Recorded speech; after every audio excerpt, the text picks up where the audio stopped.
오늘 말씀의 제목은 아론의 지팡이라는 제목으로 하나님 말씀 보겠습니다. 이 강단 옆에 꽃이 있어요. 이게 부활절 때 올려주신 꽃인데 2달이 넘었는데 아직도 만발해요. 참, 이게 웬 조화야? 조화예요, 생화예요? 근데 여전히 꽃이 이렇게 있다는 건 참 희한해요. 저는 식물을 잘 몰라요. 왜? 나는 차도남이니까. 차가운 도시남자. 이렇게 꽃 이름 이런 거 몰라요. 나무 이런 거 몰라요. 열매, 제가 아는 열매는 과일, 사과, 배 이런 거지. 그게 어떤 나무에서 열렸는지 이런 건 모른단 말이죠. 저희 조병희 집사님 농막에서 보리수 열매를 이제 따왔어요. 그래서 먹으라고 하셨는데 아내한테 어제 교회 왔더니 전화가 왔어요. 거기에 보리수 열매 있으니까 그거 먹으라고 씻어서.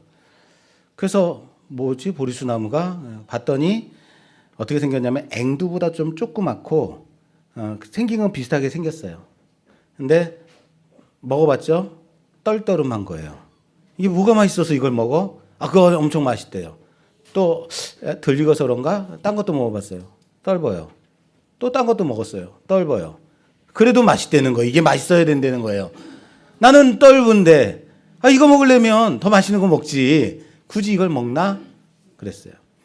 그런데 보리수 열매 그러니까 의문이 생긴 거예요. 이거는 내가 볼 때는 작은 앵두, 더 작은 체리 이렇게 봐야 될 텐데 이게 보리수 열매라는 거예요. 여러분 말로 보리수 열매 그러면 어떤 느낌이 드세요? 보리. 그럼 보리가 이렇게 생각나고 그러지 않아요? 그런데 앵두처럼 생겼단 말이에요. 그래서 이게 왜 보리수야? 이게 왜 보리수 열매야? 내가 물어봤어요. 그랬더니 아내가 하는 말이 이게 그 씨앗이 보리처럼 생겼대요. 보리쌀처럼. 그래서 보리수라는 거예요. 믿거나 말거나예요. 어쨌든 이 생긴 열매는 제가 볼 때는 작은 앵두처럼 생겼는데 그 속에 씨앗이 보리처럼 생겨서 보리수다. 어디 가서 이게 진실이야 이런 건 말은 하지 마세요. 어쨌든 그렇다는 거죠. 왜 이 얘기를 하냐면 이제 오늘 말씀을 듣다 보면 그래서 이 얘기로 오늘 설교를 시작했구나라는 생각이 드실 거예요. 오늘도 열매가 나오기 때문에 그래요. 자, 고라의 반역으로 인해서 그에게 동조한 지도자 250명은 하나님 앞에 향로를 드리다가 하나님께로 나온 불에 의해서 타 죽고 고라에게 속한 가족과 재물은 땅이 꺼져서 모두 다 죽어 망하게 됩니다. 이게 지난주까지 우리가 본 거예요. 그렇죠? 그리고 이를 본 이스라엘 백성들 어땠습니까? 모두 두려워서 떨었습니다. 그런데 그 이튿날이 되자 그들은 여전히 모세와 아론을 향하여 비방하여 너희가 하나님의 백성을 죽였다라고 원망하더라라는 거예요. 그전에는 고라와 250명의 몇 사람들에게 있었던 이 원망과 반역의 씨가 이제 이스라엘 온 회중에게 퍼져서 이 원망의 바이러스가 온 회중에 퍼져서 이스라엘과 모세와 아론에게 원망하더라. 이 원망의 바이러스에 대해서 하나님은 급하게 연병을 퍼지게 하십니다. 그리고 그날에 14,700명이나 되는 사람이 전염병으로 죽게 됩니다. 이에 대제사장 아론은 죽어가는 그들을 향해 향로를 들고 달려가서 죽은 자와 산 자 사이에 서서 그들을 위해서 속죄합니다. 그리고 그제야 연병이 그치니라. 여기까지가 우리가 지난주에 본 내용이에요. 그죠? 이 전염병이 퍼지는 가운데 아론에게는 하나님께서 자 봐라 연병이다 전염병이다 어떻게 할래? 라고 물으십니다 라고 말씀드렸습니다. 백성들에게는 자 봐라 저기 자기 자신을 원망하고 비방한 너희들을 위해 속죄하는 내가 택한 내가 세운 대제사장이다 라고 보여주심이다 라고 말씀드렸습니다. 그렇습니다. 이제 더 이상 모세의 리더십에 대해서, 아론의 대제사장직에 대해서 반역할 사람은 아마 없을 겁니다. 아무도 이의를 제기할 여지가 없게 만들어 버리셨습니다. 그럼 모든 사건은 끝나면 되는 거예요. 이제 반역은 끝났다로 끝나면 되는데, 그럼에도 불구하고 오늘 하나님께서는 이제 아론의 대제사장직의 권위에 대한 반역의 사건을 마치 마지막 다짐을 하듯이 하나님께서 주도적으로 모세에게 명령하여 오늘의 이 사건을 행하게 하시더라라는 겁니다. 그것이 오늘 본문의 내용, 아론의 쌍난 지팡이. 반역 사건으로 시작해서 온 회중이 다 원망하고, 그리고 오늘 세 번째 사건인 거예요. 반역에 이은 사건, 세 번째 사건이 시작이 되는데, 여러분 앞에 두 사건은 모두 백성들의 불만과 원망, 반역으로 시작하여서 하나님께서 반응하심을 나타냈다면, 오늘은 하나님께서 주도적으로 시작하시고 마지막에 백성들이 우리가 죽게 되었다 탄식함으로 민수기 17장이 끝난다라는 겁니다. 하나님은 모세에게 이렇게 말씀하십니다. 각 지파의 지도자의 지팡이에 그 지파의 이름을 새겨가지고 와라 라고 말씀하십니다. 그 중에 레위 지파 아론의 지팡이에는 특별히 아론의 이름을 적게 하라 라고 말씀하십니다. 그리고 이 지팡이들을 하나님의 증거의 궤 앞에 두도록 말씀하십니다. 지팡이라고 할 때 우리는 무엇을 생각합니까? 험한 곳, 광야를 갈 때 의지하고 딛고 가는, 그때 사용하는 것이 지팡이다라고 생각하겠지만, 이 지팡이가 지도자의 손, 리더의 손에 있을 때는 이것은 그 지도자의 권위를 상징하는 상징물이 된다라는 겁니다. 특별히 왕의 손에도 지팡이가 항상 있는데요. 이 왕의 손에 있는 지팡이를 특별히 규라고 합니다. 뭐라고 한다고요? 규. 시편 말씀에 보면 이 규라는 단어들이 그래서 많이 나와요. 이 규라고 해서 왕의 권위를 나타내는 상징물로 지팡이를 사용합니다.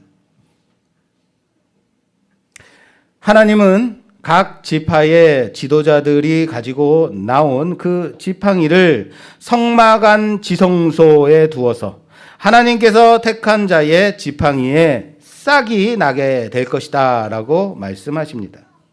지팡이는 이미 어떤 상태에 있는 지팡이일까요? 여러분 지팡이를 사용할 때 지팡이 저기 살아있는 생나무 뽑아가지고 바로 짚고 다니나요? 막 뿌리가 있고 이파리가 있는데 그거 짚고 다닐 수 있어요?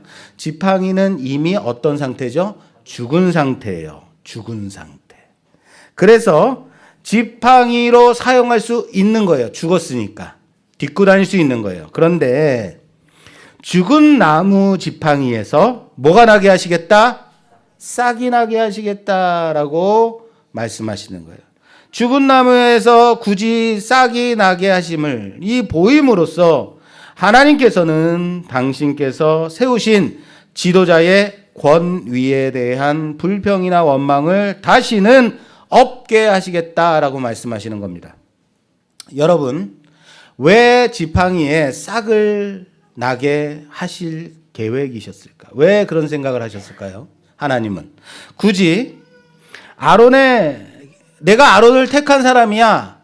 내가 아론을 택해서 내 대제사장으로 세웠어 라고 그 표적을 보여주실 거라면 왜 굳이 싹을 나게 하셨을까? 이렇게 하면 안 되나요? 12지팡이 다 갖고 와. 그리고 거기서 딱 던졌더니 단 하나의 지팡이가 딱 서고 나머지는 쓰러지더라. 이 지팡이 누구 거야? 제 건데요. 아론, 네가 대제사장이다. 이러면 안 되는 건가요? 12지팡이를 쫙 딱 눕혀놨더니 한 지팡이는 일어서고 나머지 지팡이는 그 앞에 엎드리더라. 이러면 야, 이 지팡이 이게 바로 대제사장의 지팡이구나 마치 요셉의 꿈에 11 볕단이 엎드려 경배하고 한 볕단이 꼿꼿이 일어선 그 꿈과 같이 말이요. 그렇게 하면 확실하게 볼 수 있지 않을까요? 아니에요? 너무 심한 걸 제가 말한 건가요? 그럼 죽은 나무에 싹 난 거는? 오늘 아론의 지팡이 사건은 단지 내가 아론을 내 대제사장으로 택했다만을 보여주시는 사건이 아닌 거예요. 얘가 대제사장이야. 아론이 대제사장이어야 한다를 가르쳐주기 위해서 이 사건을, 이 표징을 나타낸 것이 아니라는 겁니다.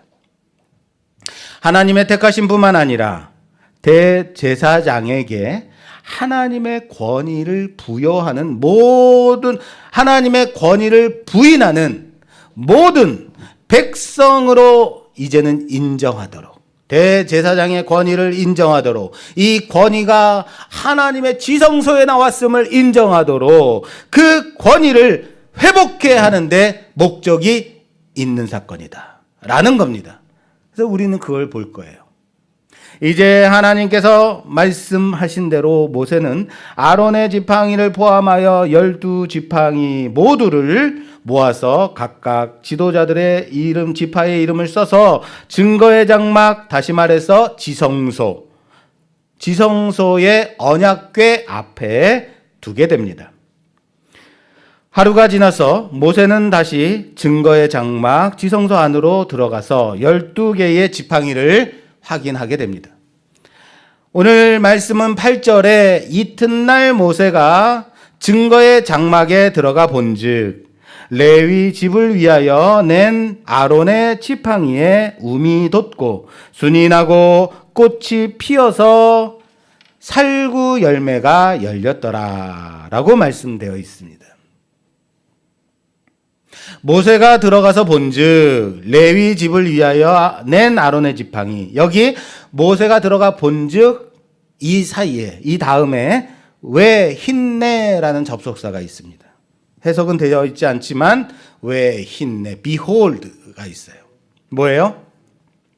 모세가 들어가 본즉 자 봐라 살구 열매다 라는 겁니다. 여러분, 우리는 아론의 쌍난 지팡이는 많이 들었죠.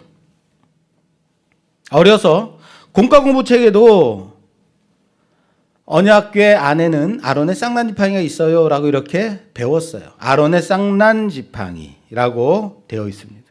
그런데 여러분, 쌍난 지팡이가 맞습니까? 싹뿐만 아니라 잎과 꽃과 열매까지 맺힌 지팡이가 맞습니까? 아론의 쌍난 지팡이가 맞습니까? 아니면 아론의 열매 맺힌 지팡이가 맞습니까? 열매 맺힌 지팡이잖아요.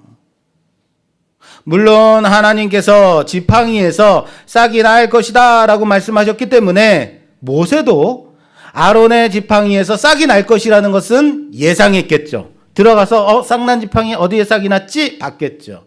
그런데 실제는 싹뿐만 아니라 아론의 지팡이는 하나의 살아있는 살구나무가 되어 있었다라는 거예요. 거기에는 음이 돋았고 순이 났고 꽃이 만개했을 뿐만 아니라 살구 열매까지 맺혔더라. 할렐루야.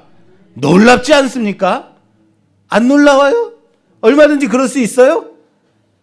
어쨌든 이스라엘 모든 사람들은 아론의 지팡이에서 음과 순과 꽃과 열매가 달린 모습을 보았다라는 겁니다. 제가 오늘 이 말씀을 준비하기 위해서 여러 자료들을 찾아봤어요. 제가 궁금해한 부분이 뭐냐면, 그런데 아무데도 이 얘기가 나와 있지 않아서 정확하게는 설명을 드릴 수는 없습니다. 자, 여러분, 여기 아론의 지팡이에 어떤 열매가 열렸다고요? 살구 열매가 열렸어요. 살구 열매라고 되어 있는데 영어 성경에만 가서 봐도 여기에는 살구라고 되어 있지 않고 아몬드라고 되어 있습니다. 그래서 모든 번역본에 아몬드라고 되어 있어요. 그리고 여기에 꽃이 피었어요. 이 꽃이 그러면 무슨 꽃일까요? 살구 꽃일까요? 아몬드 꽃일까요? 아몬드 꽃이에요. 여기 열린 열매는 아몬드 열매예요. 그런데 왜 우리 개혁성경에는 살구라고 되어 있을까? 아몬드인데 살구라고 왜 했지? 잘 모르겠다라는 거예요. 그래서 자료를 꽤 여러 개를 찾아봤어요. 근데 안 나와 있어요. 그런데 추정되는 부분이 있어요. 우리 한글 성경이 번역되던 때 그 당시에 우리나라에는 아몬드라는 게 있었을까요? 없었겠죠. 아몬드는 없었죠. 그런데 아몬드 열매의 생긴 모습이 가장 비슷한 열매가 살구 열매더라라는 거예요. 그래서 살구 열매로 번역한 것이 아닐까라고 개인적으로 추정하는 거예요. 여러분, 저기 북극에 양이 있겠어요, 없겠어요? 양 없죠. 거기에는요, 성경의 양을 번역할 때 양이라고 번역하지 않고 북극곰으로 번역한 번역본도 있다고 하더라고요. 왜? 이들에게, 거기에 사는 사람들, 에스키모인들에게 하나님의 어린 양이다 그러면 이해할 수 없는 거예요. 그죠? 우리는 아는데 그들은 이해할 수 없어서 그렇게 번역하기도 하더라라는 말씀 드리는 거예요. 이건 어쨌든 왜 아몬드인데 살구로 번역했을까? 저는 그냥 이런 것 때문은 아닐까라고 생각할 뿐이에요.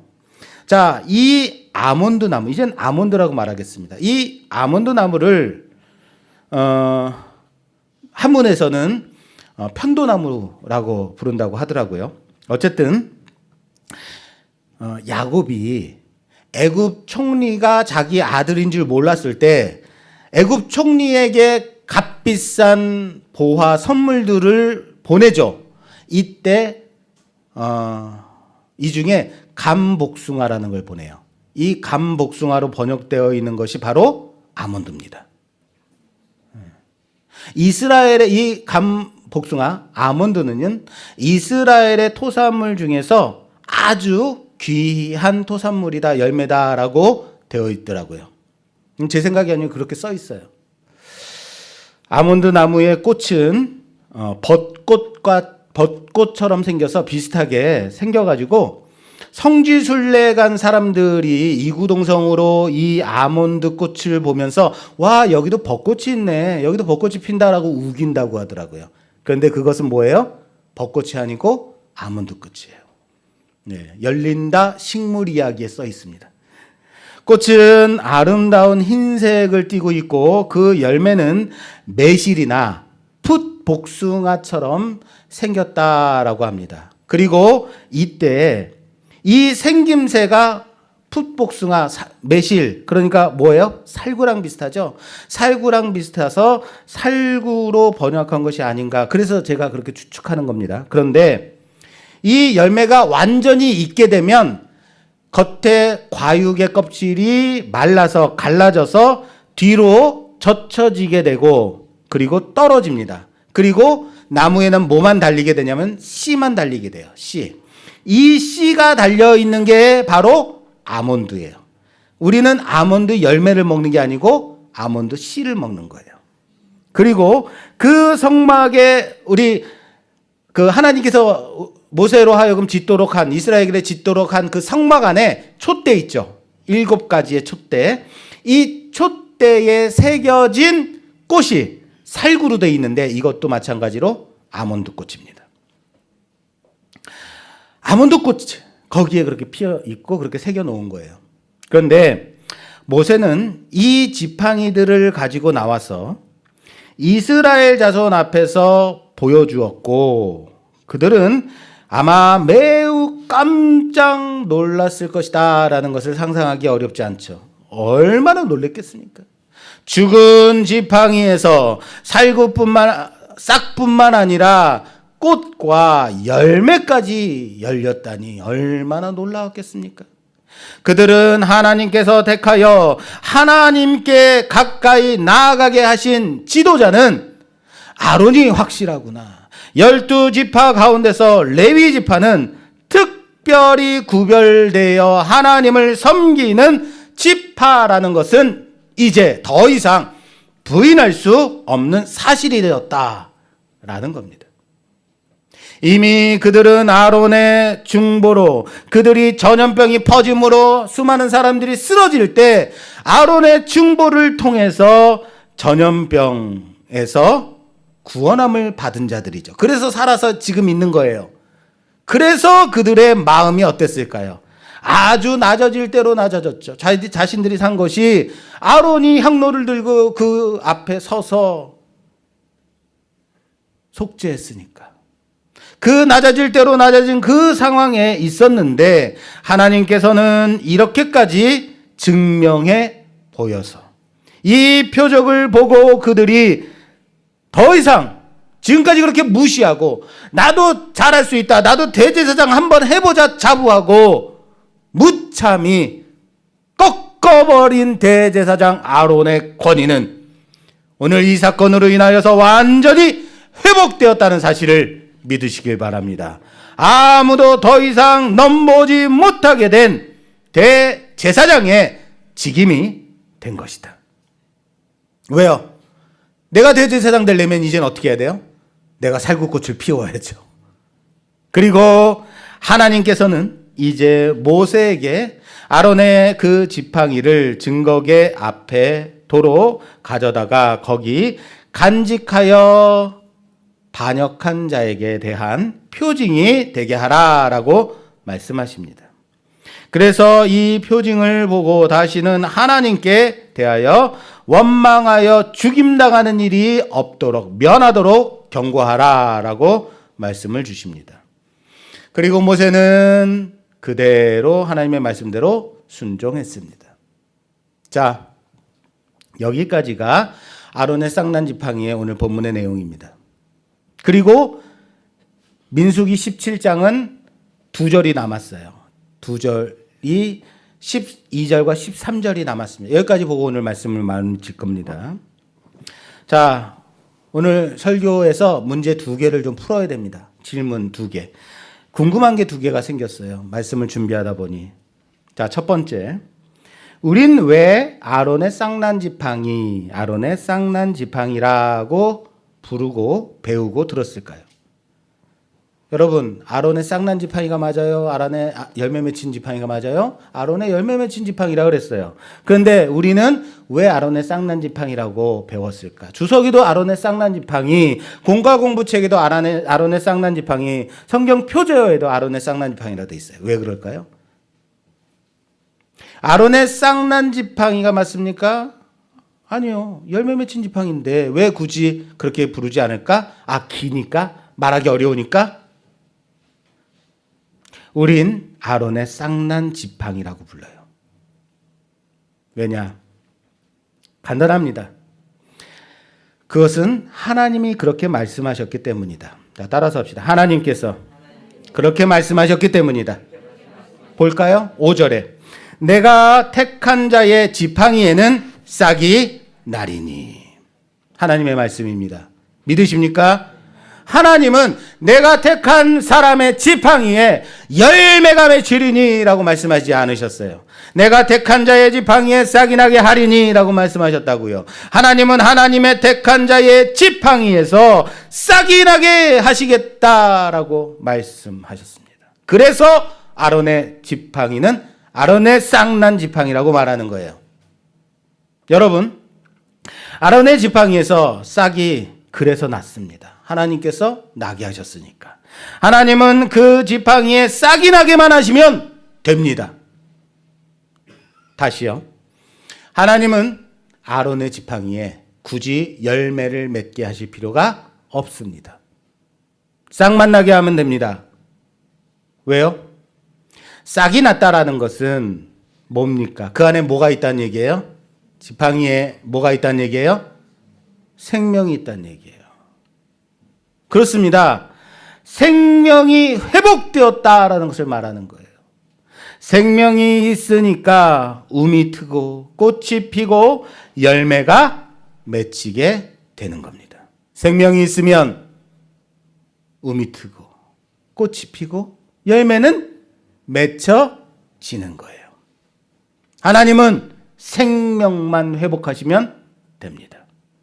싹이 났다라는 것은 생명이 있다는 것을 의미하는 것입니다. 생명이 있는 아몬드 나무는 열매까지 맺어서 그 열매로 인하여서 자기에게 생명이 있다는 것을 증명하는 겁니다. 누가 증명해요? 하나님이 증명케 하심이죠. 하나님의 회복의 역사가 바로 이러하다라는 사실을 믿으시길 바랍니다. 하나님이 생명을 주실 때는 온전한 생명을 주십니다. 하나님의 회복은 온전한 회복이라는 사실을 믿으시길 바랍니다. 이미 백성들에 의해서 꺾일 대로 꺾여진 대제사장의 권위는 싹뿐만 아니라 꽃과 열매까지 맺음으로 놀라운 표징을 나타냈습니다. 다시 말할까요? 이 지팡이는 죽은 거다, 살아있는 거다. 다시는 부인될 수 없는 아론의 대제사장의 권위가 세워진 것이다. 그러나 하나님은 굳이 내가 아론의 지팡이에 열매를 맺게 하마라고 말씀하실 필요가 없습니다. 단지 싹이 나면 생명이 시작된 거죠. 생명이 시작됐다면 열매는 맺혀지는 것이다. 이해되세요? 하나님이 우리를 부르셨습니다. 하나님이 여러분들을 부르셨습니다. 믿으십니까? 겨우 이만큼 믿으십니까? 하나님이 우리를 부르셨습니다. 믿으십니까? 하나님이 부르셨어요. 그런데 여기에 우리가 아멘이라고 대답해야 되는 중요한 이유가 있어요. 다시 한번 물어볼게요. 하나님이 우리를 부르셨습니다. 믿으십니까? 이 아멘이 중요한 이유가 이거예요. 하나님의 부르심은 부르심 그 자체로 이미 성취되어진 구원입니다. 부르심은 성취된 구원이다. 하나님께서 얘야 라고 부르실 때 네 하고 돌아설 그 순간, 그래 내가 너를 알았고 불렀고 자녀 삼았고 구원하여 영원롭게 하였느니라 라고 말씀하심이라는 거예요. 그래서 로마서 8장 30절 말씀엔 또 미리 정하신 그들을 또한 부르시고 부르신 그들을 또한 의롭다 하시고 의롭다 하신 그들을 또한 영화롭게 하셨느니라 라고 말씀하고 있습니다. 무슨 말입니까? 하나님이 미리 하신 자들은 한 사람도 빠짐없이, 한 사람도 잃지 않으시고 놓치지 않으시고 의롭다 하시고 영화의 열매를 맺게 하신다라는 사실을 믿으시길 바랍니다. 나의 모습을 보면 열매 맺을 것 같지 않죠. 너무 부족해 보이죠. 그러나 열매 맺게 하실 하나님을 믿으시길 바랍니다. 하나님이 죽은 지팡이의 생명을 회복시키셨습니다. 하나님께서 죽은 지팡이에게 생명을 회복시키셨다면 당연히 싹이 날 뿐만 아니라 꽃과 열매까지 맺혀지게 하심인 것이다. 그게 아론의 싹난 지팡이인 거예요. 그래서 하나님의 생명의 회복의 역사인 거예요. 그리고 그렇게 우리를 부르셨고, 하나님은 부르신 우리를 한 사람도 빠짐없이 구원해 내시는 하나님이심을 믿으시길 바랍니다. 자, 첫 번째 질문은 해결이 됐고, 두 번째 질문. 하나님은 이제 모세로 이 아론의 싹난 지팡이를 하나님의 증거의 궤에 두어서 표징이 되게 하라라고 말씀하십니다. 하나님이 이 아론의 싹난 지팡이, 이것을 다시 지성소 안에 증거궤 안에 두어서 영원히 보관하라라고 말씀하세요. 그 이유가 뭘까요? 왜 보관하라고 그러셨을까요? 여러분, 이 증거의 궤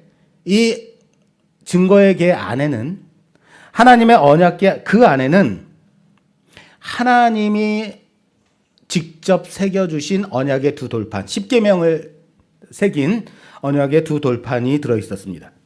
또한 광야에서 이스라엘 백성들이 먹는 만나를 담은 항아리가 들어있어요. 그리고 이제 세 번째, 이 아론의 쌍난 지팡이까지 거기 안에, 그 안에 보관하라 라고 말씀하십니다. 왜 그러셨을까요? 왜 그럴까요? 자, 이 의문을 풀기 전에 우리는 한 가지 사실을 알아야 돼요. 이 증거궤 속에 들어있던 만나와 아론의 쌍난 지팡이는요, 이미 솔로몬 왕 시대에 사라지고 없어졌다라는 거예요. 그 솔로몬 왕 시대에 확인했을 때 그 언약궤 안에는 언약의 두 돌판만이 남아 있었다라고 말씀하고 있습니다. 무슨 말인지 아시겠어요? 그리고 이 언약궤 마저도 하나님의 증거궤, 언약궤, 법궤, 성궤 다 똑같은 말이에요. 다 똑같은 말입니다. 이 언약궤 마저도 어느 순간 사라져 없어져 버려요. 이스라엘의 역사 가운데. 이건 또 뭘까요? 이 소중한 하나님의 언약의 두 돌판이 들어있던 법궤마저도 사라져요. 왜 사라졌을까요? 언제나 제가 답변 드리는 가장 기본적인 모범 답안은 이겁니다. 하나님은 어떠한 성물도 기독교에 남겨두지 않으셨다. 이게 답이에요. 왜요? 그것은 죄악된 인간의 본성은 그 성물 자체를 음란하게 섬기게 되기 때문이다라는 거예요. 어떻습니까? 지금까지 있지 않다 하더라도 사사기에 보면 이스라엘은 전쟁에 나갈 때 이 법궤를 앞서 나가요. 하나님이 그렇게 하라 그러시지 않았음에도 불구하고 이 하나님의 법궤를 앞에 들고 나가면 우리가 전쟁에 이길 것이다. 일종의 부족과 같이. 사무엘서가 시작될 때 엘리의 두 아들들은 블레셋과의 전쟁 가운데서 법궤를 가지고 나갔다가 어떻게 돼요? 대패하고 빼앗기잖아요. 뭐예요? 이들은 이것을 이제는 뭐로 생각하고 있다? 음란하게 섬기는 부족같이 생각하고 있더라. 인간이 그렇더라고요. 그래서 하나님은 기독교에 어떠한 성물도 남겨두지 않으셨다. 여러분, 만나를 담은 항아리와 아론의 쌍난 지팡이는 이미 솔로몬 왕 시대까지 또 남아있지 않았다. 그런데 그 언약의 궤 안에 하나님께서는 이 아론의 쌍난 지팡이를 보관하래요. 표징이 되게 하라라고 말씀하셨습니다. 이유가 뭘까요? 어차피 솔로몬 시대까지도 남아있지 않을 아론의 쌍난 지팡이인데 잘 생각해 보세요. 왜일까요? 하나님의 언약궤 앞에 들어간 이 성물은요, 다시 꺼내볼까요? 꺼내보지 않을까요? 꺼내볼까요? 꺼내보지 않을까요? 꺼내보지 않아요. 굿하는 사람들이나 이방신을 섬기는 사람들은 이런 것이 있으면 어떻게 합니까? 절기나 내놓는 물건이 아니다. 그런데 언약궤 안에 그것이 들어가는 순간 다시 꺼내보지 않는데도 불구하고 언약궤 안에는 아론의 쌍난 지팡이가 있다 없다? 있다 라고 아는 거예요. 다시요. 그 언약궤 안에는 아론의 쌍난 지팡이가 있어 라고 하는 거예요. 거기 그 지팡이가 있잖아 라고 말하는 겁니다. 다시 말할까요? 아론의 쌍난 지팡이를 언약궤 안에 넣는 순간 이젠 거기에 쌍난 지팡이가 있다는 것은, 그 안에 아론의 쌍난 지팡이가 있다는 것은 인지의 문제가 아니라 믿음의 문제가 되는 겁니다. 할렐루야. 이해되세요? 너무 어려운가요? 잘 보세요.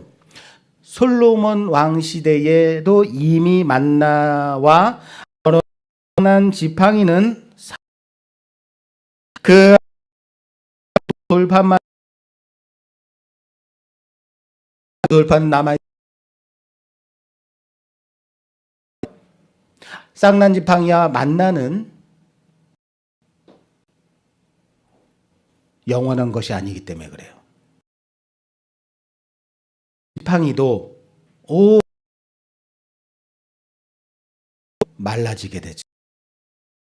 그러면 어때요? 사라질 수밖에 없게 되는 거예요. 언약의 두 돌판은 왜 돌이니까. 돌이니까. 저는 그래서 솔로몬 왕 시대에 이미 언약궤 안에 두 돌판만이 남아 있었다라고 생각합니다. 그렇다면 하나님은 왜 아론의 쌍난 지팡이를 그 안에 넣으라라고 하셨을까요? 사라지고 없을 텐데, 곧 말라 사라질 지팡이인데 왜 그 안에 두라라고 말씀하셨을까요?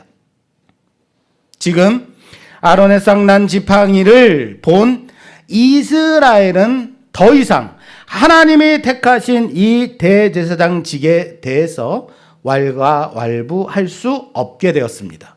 왜요? 왜 더 이상 꽃이 폈고 열매까지 맺힌 것을 봤기 때문에 더 이상 말할 수 없어요. 그렇죠? 그런데 잘 생각하세요. 이것을 목격한 자들이 다 죽고 이후에 다음 세대들은 어떻게 할래요? 만약에 이 안에 두지 않았다면 아론의 쌍난 지팡이, 대제사장의 지팡이는 싹이 나야만 대제사장인 거야 라고 말했다면, 아론도 죽고 그 다음 대제사장이 세워질 때 이것을 목격하지 않은 이스라엘 자손들은 이렇게 말할 겁니다. 하나님이 택하신 대제사장은 그 지팡이에서 싹이 나고 꽃이 피고 열매가 맺혀야 대제사장인 거야 라고 말한다면 어떻게 할래요? 방법이 있어요? 없어요. 그래서 하나님의 언약궤에 넣으라 라고 말씀하신 겁니다. 이젠 이 아론의 쌍난 지팡이는 하나님의 택하심을 증명하는 대제사장의 자격이 아닌 믿음인 거예요. 믿음으로 가지고 오는 거예요. 무슨 말인지 아시겠어요? 다 모르시는 눈빛이에요. 보세요.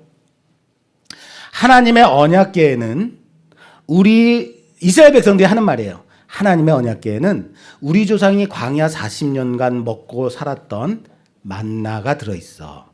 그리고 아론의 가문을 통해서 하나님의 거룩한 대제사장직이 계승됨을 증명해주는 아론의 쌍난 지팡이가 들어있어라고 이스라엘 백성들이 뭐 하는 거예요? 믿는 거예요. 이해되세요?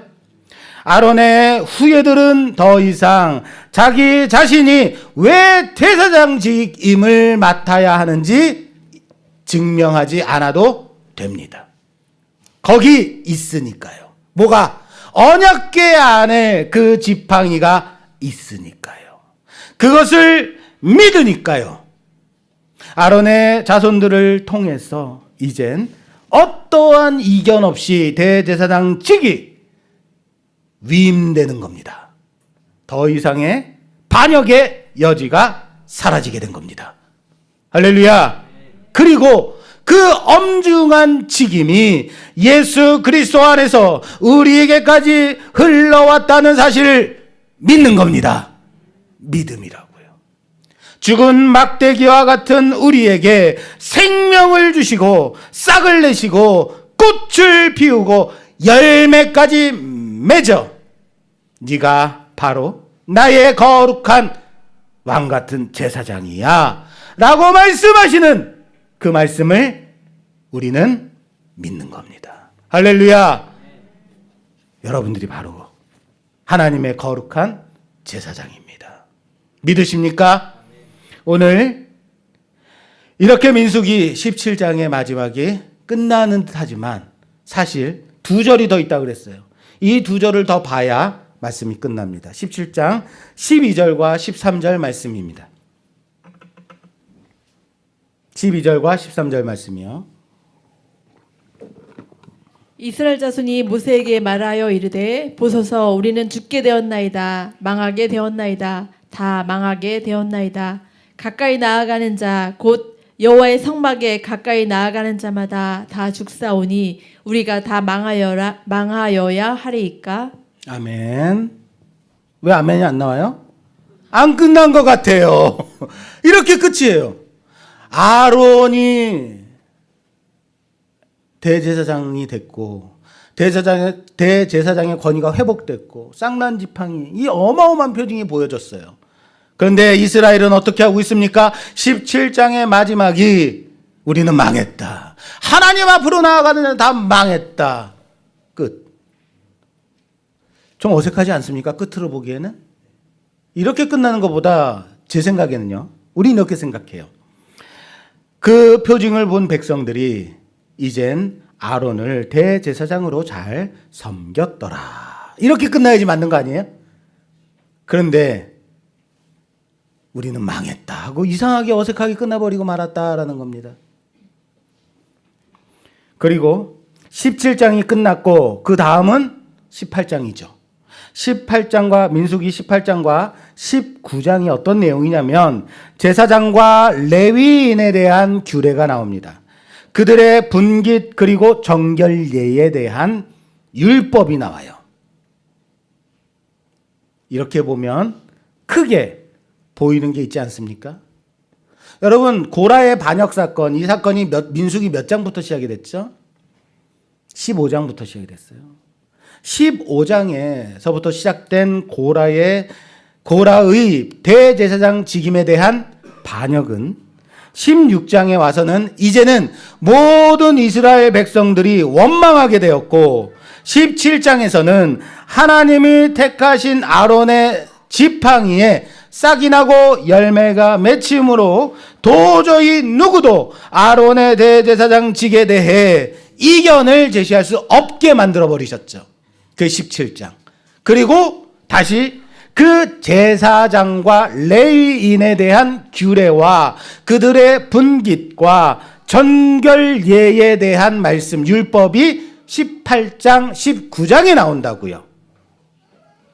반역과 원망, 그리고 제사장에 대한 규례와 정결예, 그 중간, 그 가운데 뭐가 있어요? 그 중앙에 오늘 본문 하나님이 택하여 세우신 대제사장을 높이시는 오늘 사건이 있는 구조다라는 거예요. 가장 가운데 핵심, 이거 말씀하고 싶으신 거예요. 보이세요? 아론은 자신이 대제사장이 되어야 함을 굳이 증명하지 않았습니다. 정확하게는 증명할 수 없었습니다. 사람들이 말합니다. 고라가 말합니다. 왜 네가 대제사장이어야 하느냐? 할 말 없어요. 몰라. 그냥 하나님이 하라고 해서 하는 건데 그런 게 어딨어. 그럼 나도 한번 해보자. 너만 폼나는 거, 너만 쉬운 거 하냐? 내가 하면 더 잘할 수 있어. 멋지게 할 수 있어. 이래서 반역이 시작된 것 아닌가요? 그렇잖아요. 그러나 굳이 이에 맞서서 싸울 필요가 없었습니다. 이것은 내가 증명한다고 증명할 수 있는 것이 아닙니다. 하나님이 증명시키시고 세우시고 회복시키시고 높이시는 거룩한 직임인 겁니다. 왜 네가 구원받은 백성이야? 누군가가 우리에게 그렇게 물어본다면 네가 어떻게 구원받은 백성인데 너 하는 집 맨날 그 모양 그 꼴인데 어떻게 너 같은 사람이 하나님의 자녀일 수 있어? 왜 네가 목사야? 왜 네가 권사야? 집사야? 직분자야? 증명해봐 라고 묻는다면 할 말이 없어요.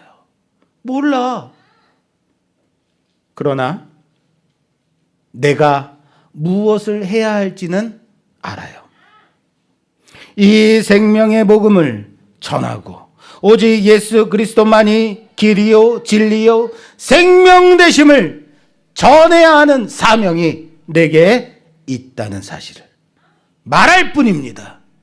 그런데 그러다 보면 하나님이 증명시키시고 세우시고 높이시고 열매를 맺게 하신다라는 사실을 믿으시길 바랍니다.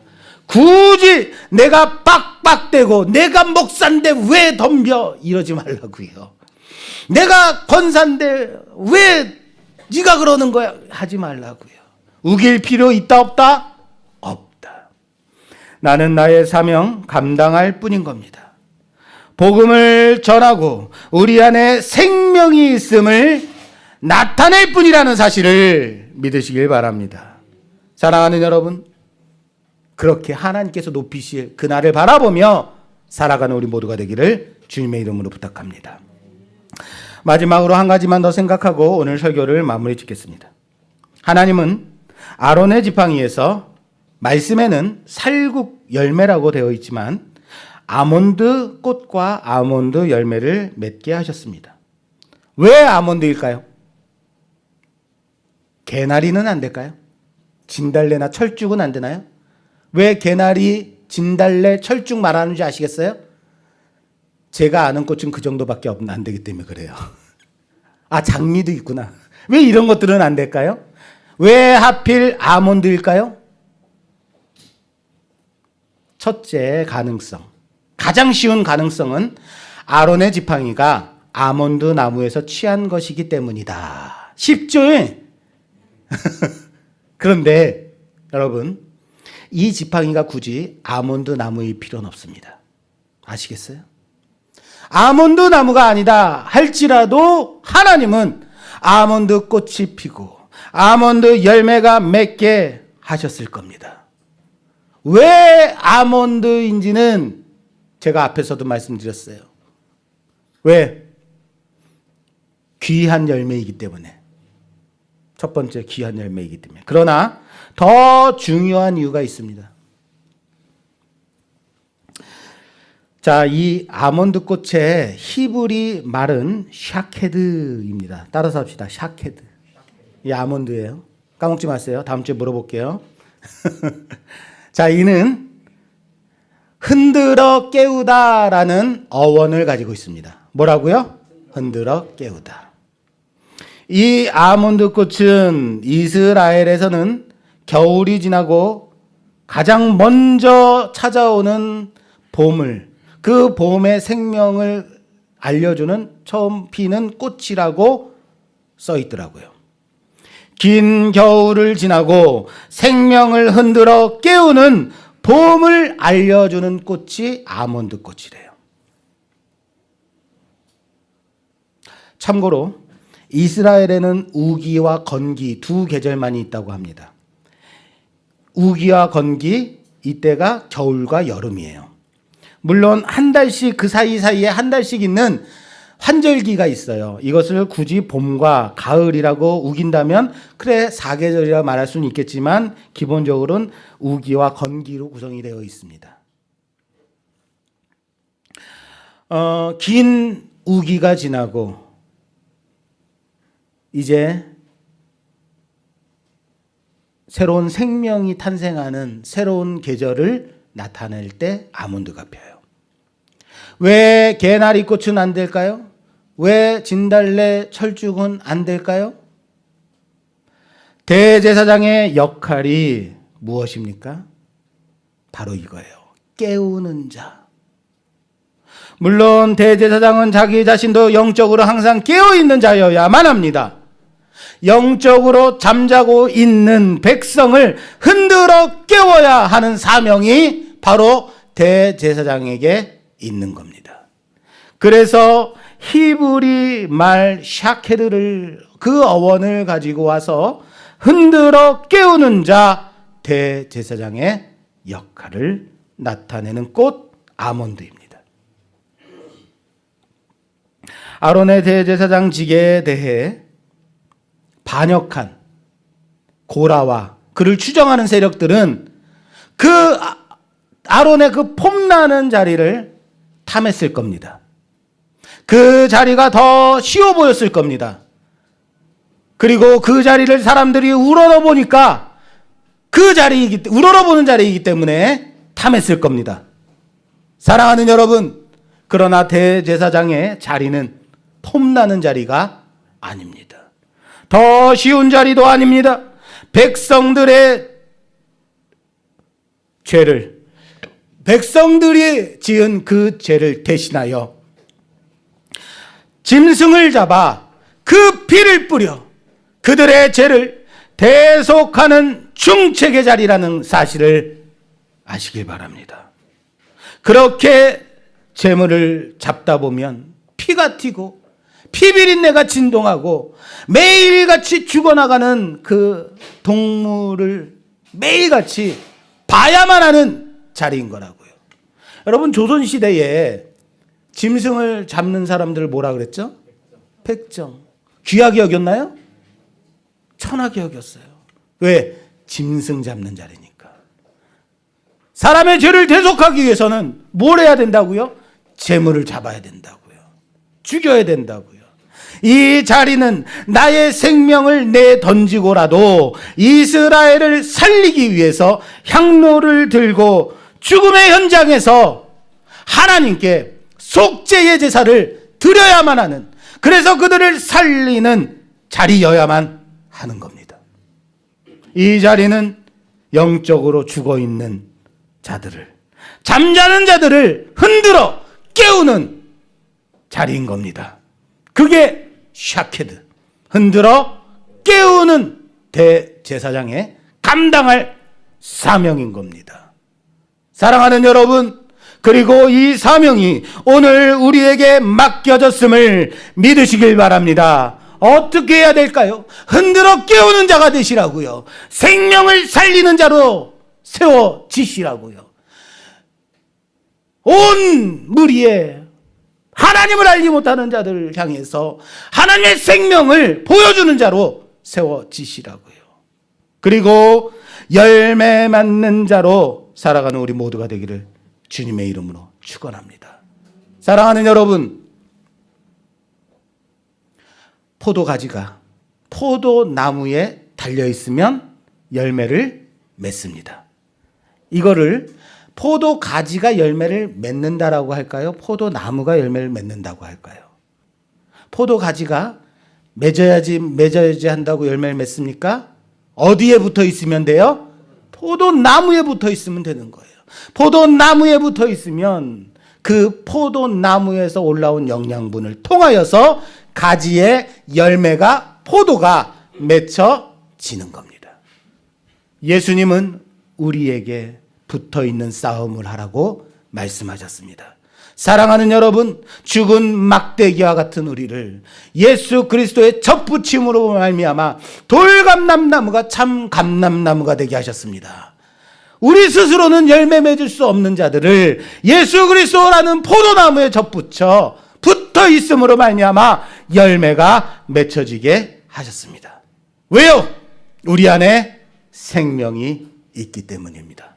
사랑하는 여러분, 이 막중한 직임이 대제사장 된 아론을 통하여서 지금 우리에게까지 흘러왔음을 믿으시기를 바랍니다. 하나님께서 우리에게 말씀하십니다. 너는 흔들어 깨우는 자다. 생명을 일깨우는 자다. 나의 생명을 흘려버리는 자다. 그렇게 살아라.